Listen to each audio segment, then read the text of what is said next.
জীবনে বহুবার এরকম ঘটনা ঘটেছে, আমার জীবনে না আপনার জীবনেও ঘটেছে।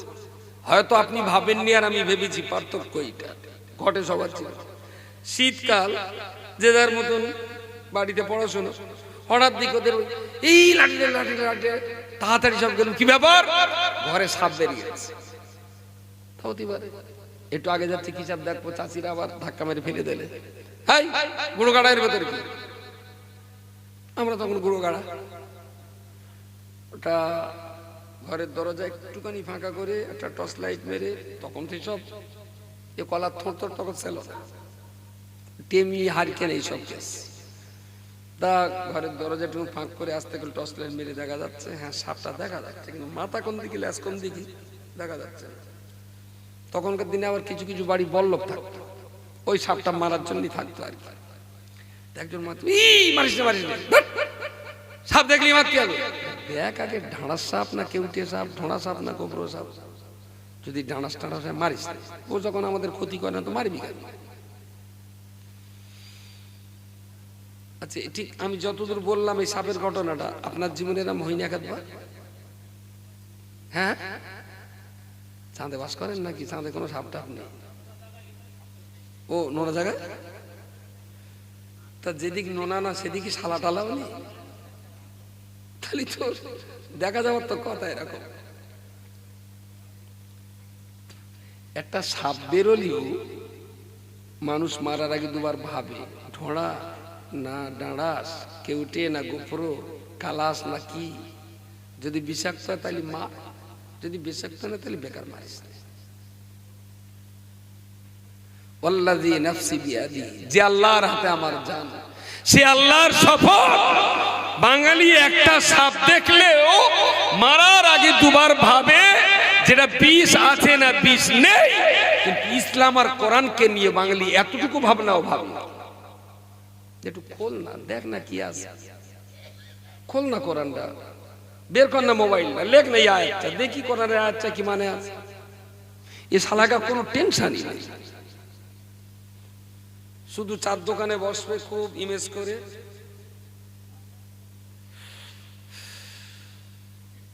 ইসরায়েল যেভাবে আক্রমণ করছে প্যালেস্টাইনকে, তাতে আল্লাহর পক্ষ থেকে এর কিন্তু একটা সাদা লিতি, মসজিদ মুয়াজ্জিন হাকদের আশহাদু আন্না মুহাম্মাদার রাসূলুল্লাহ, খোকা দেখো ও একদিন না একদিন এদের কবলে বাস পড়বে। মসজিদ বল মুয়াজ্জিন চিল্লাচ্ছে আশহাদু আন্না মুহাম্মাদার রাসূলুল্লাহ, এই গান্ডুর কোনো খবর নেই, বিড়ির পাশায় চুমু দে সুমন্দি প্যালেস্টাইন উদ্ধারের স্বপ্ন দেখছে। কি সালা মুসলমান না কাওয়ারা মুচি না কি, ফেদা আমি বুঝতেই পারলাম না। ইসলামটাকে নিয়ে একটু ভাবতেও ইচ্ছা হয় না, একটু চিন্তা করতেও ইচ্ছা হয় না যে কি জিনিস। মাওলানা করা বক্তা করা দিন রাত কুত্তার মতন ঘেউ ঘেউ করতেছে, চল দিন একবার খুলিয়ে দেখি ওতে কি আছে, কোন টেনশন, উদার আকাশে মুক্ত বাতাসে চিরকাল কি খেলা। চলো ছেলের মেয়ে দেখবে, তাদের মেয়ে দেখতে গেল, জীবনে বহু মেয়ে তো আমার চোখের সামনে দেখাশোনা হয়েছে, সবারই হয়েছে, তো আমরা ভাই বলে বেশি যেহেতু, সেহেতু আমার একটু বেশি দেখতে হয়েছে, প্রতিবেশীদেরও দেখেছি। তা বসলো, ও তোমার নাম কি? রাবিয়া খাতুন। তোমার আব্বার নাম কি?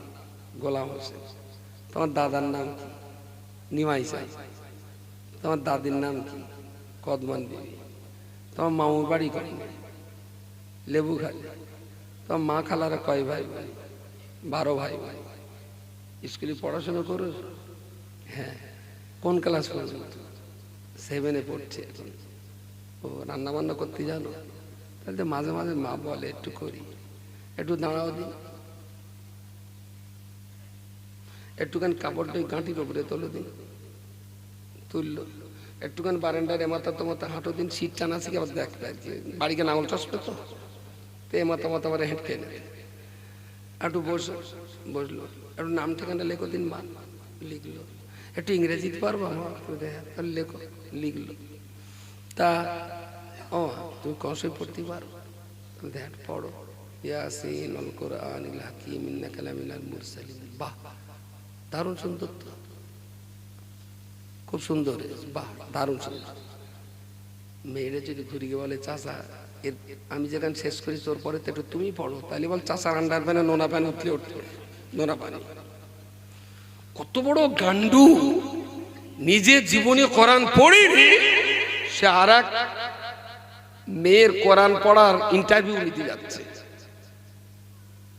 শুধু লাস্তা আলাইহিম বিমুসাইতির, কোরআনের এই আয়াতটা ছিল তাই, তাহলে এসব মেয়ের লোপাট করে দিত। শুধু আল্লাহ বারণ করেছে লাস্তা আলাইহিম বিমুসাইতির, ধর্মের ব্যাপারে কাউকে আমি দারোগা করে পাঠাই না যে মেরে ধরে ধর্ম করা। তাহলে এসব জিনিস সোজা হতো কি না হতো দেখে নিত। আমি এক জায়গায় ওই হতি হতি যেই কোরআন ধরেছে একটু পড়ো, মেয়ে পড়ে এই খকিবুর দাঁড়া পড়িস না, চাচা কোনটা পড়বে একটু বলে দাও। তাহলে যেন কোরআনের থেকে পড়ুক, কিন্তু কোরআন থেকে কপারায় পড়বে একটু বল। তাহলে ককা যেখানে পড়লে হয় না, তুমি যেটা পছন্দ হয়। পুকুরি তো অনেক মাছ থাকে, চ্যাং মাছ, শোল মাছ, কই মাছ, অনেক মাছ থাকে, তুমি কি মাছ খেতে ভালোবাসো পড়ো, সেখান থেকে পড়ে। তাহলে খোকা আমরা কি অত জানি টানি, মুখ্য সূক্ষ্ম লোক না, এই শালা মুখ্য তো এরা মারাতে ইচ্ছিস কেন? তুই যখন মূর্খ তাহলে জানতে চাইলি কে জানি, তুই বল যে কোচে আমি একটু পড়বো, মেয়ে তো সারাদিন পড়াবে, তুই ইন্টারভিউ নেওয়ার কেনা বরিশাল ঢাল ঢুকে গেল। আমি একটা মেয়ের বাপের বলি যে আমি তোর মেয়ের কোরআন ইন্টারভিউ নিয়ে গেছি, তুই যদি বেজম্মা সন্তান না হবি তাহলে ওর ছেলে জেনে দেখতে যাবি, ওখানে বসে জিজ্ঞেস করবি খোকা একটু কোরআন পড়ে শোনাও। যেই পড়েছে খোকা তখন উসপিস করতেছে, তার মানে পয়তি গরু যেরকম একবার শোয় একবার ওঠে, খোকা তখন ওই রাবারটা হচ্ছে, স্বস্তি পাচ্ছে না। পড়ো পড়ো, যেখান থেকে পড়, তোর বন্ধু যদি পড়ে বাকার পড়তে বলতে পড়তে না পড়, তো পড়বে কি করে? তো জীবনে উঁচু করে দেখিনি কোরআন কোনোদিন, 150 না 300। তোর বাপ বলতেছে না তোমরা এত কঠিন কঠিন করলে হলে, এই শালা তুই যদি মেয়ের কোরআন পড়া ধরতে পারিস তা তোর পাঁটার কোরআন ওরে জিজ্ঞেস করতে পারে না, সোনামুখী ধান কি সদ্যে খাওয়াবে? এই জাল ঢুকে গেছে। এর ভিতরে আমার এই মজলিসেই রয়েছে বহু মানুষ যে নিজে মেয়ে দেখতে যে ছেলের জন্য বৌমার কোরআন ইন্টারভিউ নিয়েছে, কিন্তু নিজের ছেলের ইন্টারভিউ দিতে দেবে না। আপনি কোরআন প্রেমিক না ফেরাউন? আপনি যদি কোরআন প্রেমিক হবে, আপনার ছেলে বিএ পাস করলে আমরা আনন্দ পাই, কিন্তু কোরআনটা পড়বে না কেন? শুধু মেয়েটাই পড়বে, ছেলের পড়া লাগবে না। খুব যন্ত্রণা যে একটা মেয়ে দেখতে গেলে যেভাবে খুঁটিয়ে খুঁটিয়ে তিল তিল করে জিজ্ঞেস করা হয়, কোনদিন মনে ইচ্ছা হয়নি যে ইসলামটাকে একটু তিল তিল করে খুঁটিয়ে খুঁটিয়ে বুঝি। হাজিরা হজে যায় তো একবার ওকে জিজ্ঞেস করিনি কোন হাজি, ও খোকা শুনেছি নবী মক্কা থেকে মদিনায় গেল, কোন পথে গেল? আমরাও তো মদিনায় যাচ্ছি, তা নবী কোন পথে গেল? ও হাজিরও কোনো শান্তি নেই, টাকা ছিল মক্কায় গেল, কিন্তু নবীকে চিনবো, নবীকে জানবো, নবীর বাস্তব জীবনটাকে মক্কা মদিনা থেকে বুঝে আসবো, এ মানসিকতার হাজির সংখ্যা লাখে একটা আছে কিনা সন্দেহ আছে। বিশ্বাস করুন, কেন এটা হয়? আসলে ইসলাম সম্পর্কে আকাঙ্ক্ষা নেই, চাহিদা নেই, ইচ্ছা নেই। দেখবেন কেউ পুকুরতে মাছ ধরে যায়, রবি কোথায় গেলি? তাহলে পুকুরে মাছ ধরতে গেলাম, মাছ হয়েছে, তাহলে তুই একটা শোল মাছ, দেখি তো শোল মাছটাকে রাখো, তার প্যাকেট ফাঁকা দিল, হেই তো ভালোই বড়, আবার একটুখানি তার এই কান টান ধরে একটুখানি উঁচু করলো, পুরি সব মনে হয়েছে তো 7-800।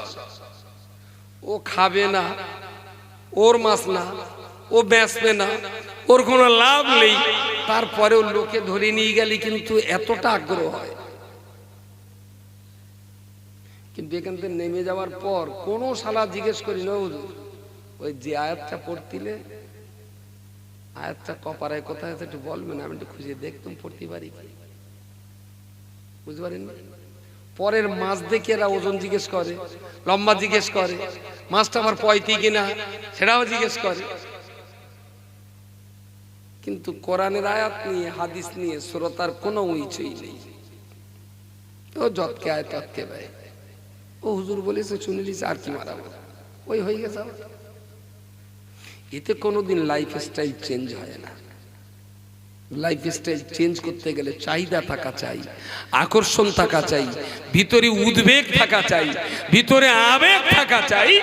ইসলামকে জানবো, বুঝবো, সেই মতো লাইফ কাটাবো, আমার পরিবারের সবাইকে সেই মতো শেখাবো, তবে তো একটা জায়গা তৈরি হবে। প্রিয় নবী মুহাম্মদুর রাসূলুল্লাহ সাল্লাল্লাহু আলাইহি ওয়াসাল্লাম বিদায় হজ্জের সাহাবীদেরকে জিবরিল যখন নবীকে শোনালেন, নবী আমার উপস্থিত 1,20,000 সাহাবীর সামনে দাঁড়িয়ে গলায় যতটা আওয়াজ ছিল চিৎকার করে তিনি শুনিয়ে বললেন, আল ইয়াউমা আকমালতু লাকুম দীনাকুম ওয়া আতমামতু আলাইকুম নি'মাতি ওয়া রাদিতু লাকুমুল ইসলাম দীনা। নবীর এই আয়াত তেলাওয়াত হতে না হতেই 1,20,000 মানুষেরা আল্লাহু আকবার বলে চিৎকার করে উঠলেন। বাঙালিদের নারায়ে তাকবীর না বললে এরা বুঝতে পারে না। এরা নারায়ে তাকবীর বলবে, তবে বাঙালি আল্লাহু আকবার বলবে। আরব দেশে এইটা নেই। আবেগের সময়, উদ্বেগের সময়, আনন্দের সময় সবাই এক বাক্যে চিৎকার করে ওঠে আল্লাহু আকবার, সবাই চিৎকার করে। ওই কারি আব্দুল বাসিত, তারপরে আমাদের বাংলাদেশের আমাদের গর্বের কারি আহমদ বিন ইউসুফ, আল্লাহ তার হায়াতকে দারাজ করুন, এশিয়া মহাদেশের একজন বিখ্যাত কারি, তিনি বাংলাভাষী। ওনার কেরাত শুনবেন। পশ্চিম বাংলায়, বাংলাদেশে যখন কেরাত পড়ে তখন একজন বলে দেবে নারায়ে তাকবীর, তারপর লোকে বলবে আল্লাহু আকবার। আর যেই বাঙালি আর বাঙালিয়ানার বাইরে চলে যাবে তখন কেউ নারায়ে তাকবীর বলে দেয় না। খুব কেরাত যখন দারুণ সুন্দর আবেগ উঠে যায় সবাই আল্লাহু আকবার বলে চিৎকার করে। তার মানে এরা জো চেনে না, বুঝতে পারেন? জো চেনে না। একজনের বলে দিতে হবে জমি জো হয়েছে, সবাই তারপর ট্রাক্টর দেবে। জমি জো হয়েছে না বলা পর্যন্ত কেউ ট্রাক্টর লাগাবে না। যাক, সাহাবীরা সবাই 1,20,000 সাহাবীর কণ্ঠে মুখরিত হলো আরাফাতের ময়দান আল্লাহু আকবার চিৎকার ধ্বনিতে। কি ইসলাম পরিপূর্ণ হয়েছে, আল্লাহর নিয়ামতকে আল্লাহ উম্মাতের জন্য পরিপূর্ণ করে দিয়েছেন। ও রাদিতু লাকুমুল ইসলাম দীনা, আমি আল্লাহ আমার ইসলাম আমার বান্দাকে দিলাম শান্তিতে, আনন্দ করে, খুশি হয়ে। আমি ইসলাম রাগ করে বান্দাকে দেইনি, আমি ইসলাম বান্দার উপরে আযাব হিসাবে দেইনি, আমার ইসলাম আমার বান্দাকে খেসারত স্বরূপ দেইনি, আমার ইসলাম আমার বান্দাকে আমি সন্তুষ্ট খুশি হয়ে দিয়েছি। বলুন সুবহানাল্লাহ। সৃষ্টিকর্তা তার গোলামদেরকে খুশি হয়ে যেটা উপহার দিলেন, গোলামরা সেইটা কি খুশি হয়ে নিতে পেরেছে বলে মনে হয়? খুশি হয়ে?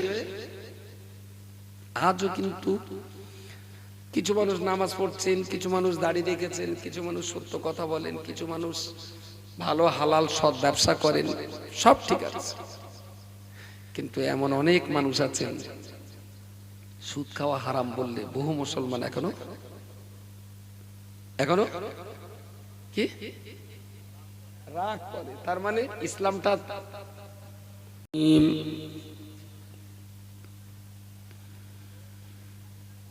اليوم أكملت لكم دينكم وأتممت عليكم نعمتي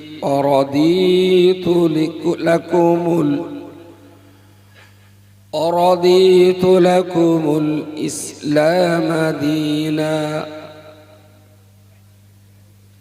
وقال تعالى في آية أخرى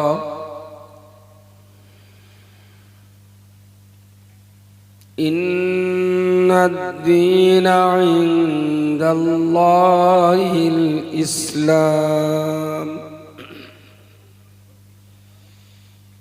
صدق الله مولانا العظيم وصدق رسوله النبي الكريم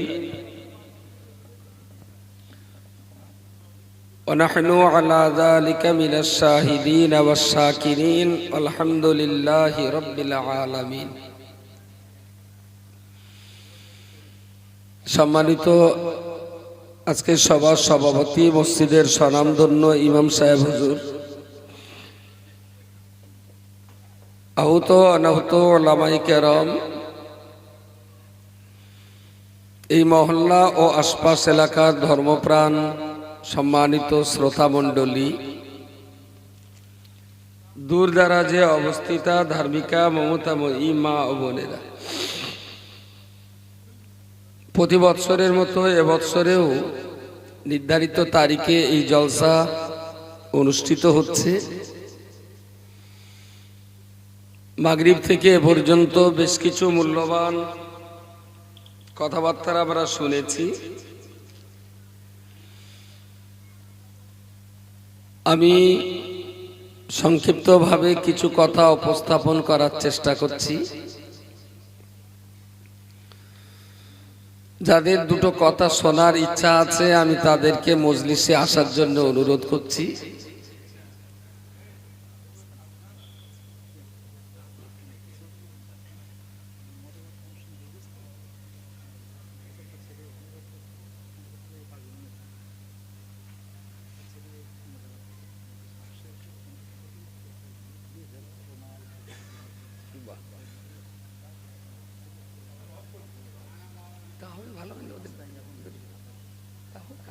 আলোচনা হোক, ওরা কোথায় একটু ঠিক আছে, সবে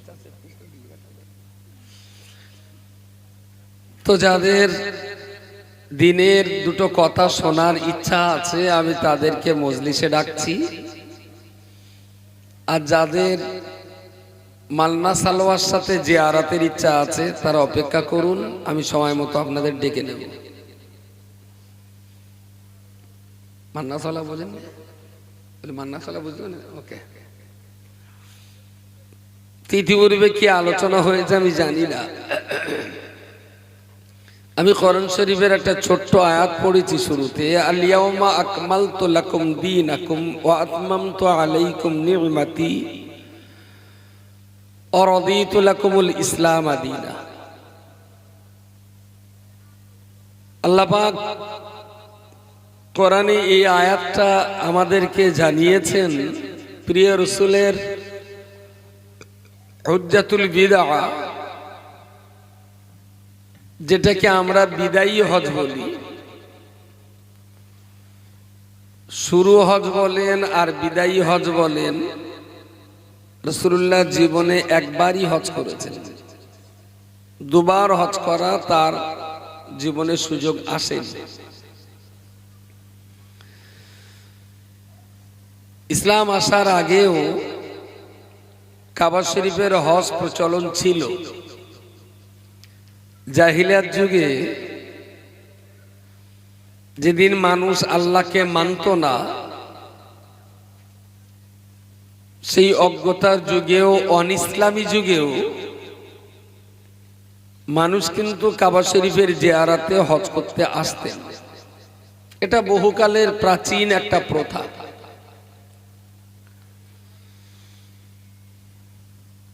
কিন্তু যখন কোরআনে আল্লাহ হজ ফরজ করলেন, ওয়ালিল্লাহি আলান নাসি হিজ্জুল বাইতি মান ইসতাতা ইলাইহি সাবিলা,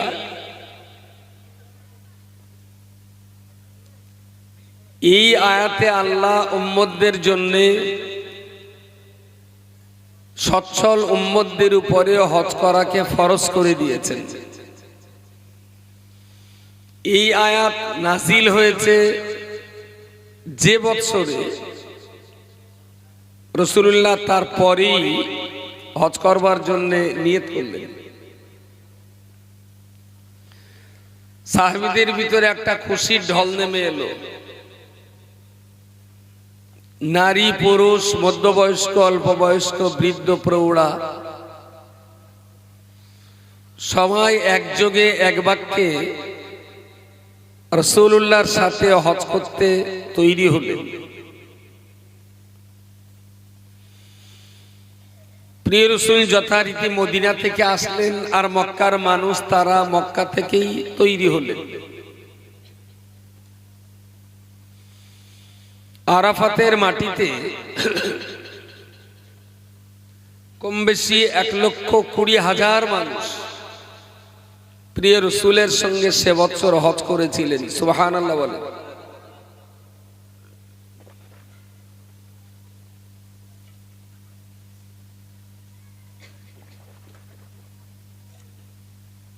সেই তুলনায়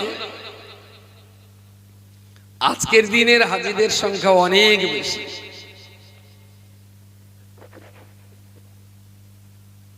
যে হজের খুতবা দিয়েছিলেন রাসূলুল্লাহ, যে হজে আরাফাতে মসজিদে নামেরাতে নামাজ পড়িয়েছিলেন রাসূলুল্লাহ, সেই সময় মক্কা মদিনা এবং তৎসংলগ্ন আশপাশ এলাকাতে যত মুসলিম ছিলেন, ইসলামের কলমায় বিশ্বাসী মানুষ, তারা সবাই